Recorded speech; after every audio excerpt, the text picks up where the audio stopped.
बस बस आणि एवढंच मन. काय मन? श्री कृष्ण गोविंद हरे मुरारी हे नाथ नारायण वासुदेव. सगळ्यांनी आवाज काढा एकदा. मी पुढे म्हणतो, तुम्ही मागं म्हणा. श्री कृष्ण गोविंद हरे मुरारी. श्री कृष्ण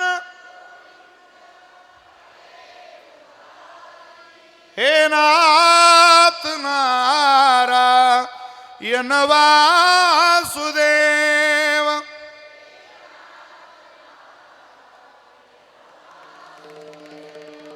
श्री कृष्ण गोविंद हरे मुरारी.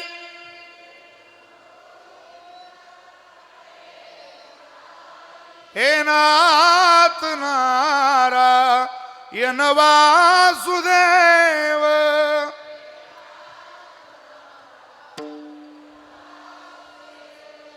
7 दिवस श्री कृष्ण गोविंद हरे मुरारी या जपाचा जय घोष करत राहा. पण ऐक, याच्याकडे बघत असताना तू जर दुसरं काही पाहिलं, या ज्ञानचक्षुने क्षणभर तुझ्या मनानं प्रवास केला, मी राजकन्या मुंडकं तोडून टाकील तुझं. आणि तो म्हटला, जर मी 7 दिवस तुम्ही सांगितल्याप्रमाणे यशस्वी प्रवास केला तर मग काय. श्री रघुवर कोमल कमल नयन को पहनावो जय माला. पहनावो जय माला. श्री रघुवर कोमल कमल नयन को पहनावो जय माला. पहनावो जय माला. मी 7 दिवसाने तुझ्याशी लग्न करेन. तो पोरगा म्हटला, मी तयार आहे. बसला. 2 दिवस झाले, नाही वाटू मन. 4 दिवस झाले, पाय विठोबाचे चित्ती, नाही वाटू मन. 6 दिवस झाले, नाही वाटू मन, पाय विठोबाचे चित्ती. तय्या बोल बोलता 7 दिवस झाले.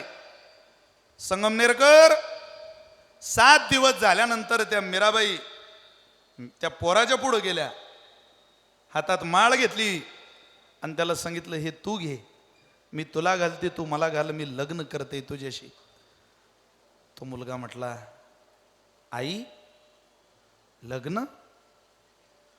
अहो कोणतं लग्न? अरे तुला नव्हतं का करायचं माझ्या बरोबर? तो म्हटला, नाही हो आई, आता लग्न झालं, घररिगे झाले, पट्टराणी बळे वरिले सावळे परब्रह्म सावळ्या परमात्म्या बरोबर माझा विवाह सोहळा झाला. आता लग्न नाही. तीच वर मला गळ्यात घालायची हातात घेतली. आणि 7 दिवस अगोदर जे डोळे ज्या स्त्रीला बायको या नजरेनं बघत होते, तेच डोळे 7 दिवस मनाचा प्रवास थांबवला आणि ज्ञानचक्षुचा अंतःकरण वृत्तीचा प्रवास केला. तर 7 दिवसानं बायको या नजरेनं पाहणारे डोळे त्या स्त्रीला आई या नजरेने बघतात. हा मनाचा प्रवास थांबवण्याचा परिणाम आहे. तुकोबारायांची वाणी काही सहज आहे का? थांबवा, प्रसाद मिळेल. प्रपंचाचा शेवट पश्चातापाने होतो आणि परमार्थाचा शेवट हा प्रसादाने होतो. आपल्याला प्रसाद मिळावा अशी अपेक्षा असेल तर मनाचा प्रवास थांबवावाच लागतो. आणि तो कुठं थांबवा? पाय विठोबाचे चित्ती असो द्यावे. दिवस राती रात्रंदिवस आपल्या अंतःकरण वृत्तीत भगवान परमात्म्याची चरण कमल पहा. पण कावा आम्हाला संकट आलं, कोणाला शरण येऊ नका. ये सब चोतो की बाजार में पत्रों का व्यापार करने वाली दुनिया आहे. इथं खोटारडी माणसं जास्त झाली. माणसाचा नाद करू नका. तुम्हाला नादच करायचा असेल तर तुम्ही नये काकुळती कोणालाच काकुळतीला येऊ नका. हात जोडले की माणसं मजबुरी समजतात. हात जोडले की समोरचा मोठा स्वतःला समजतो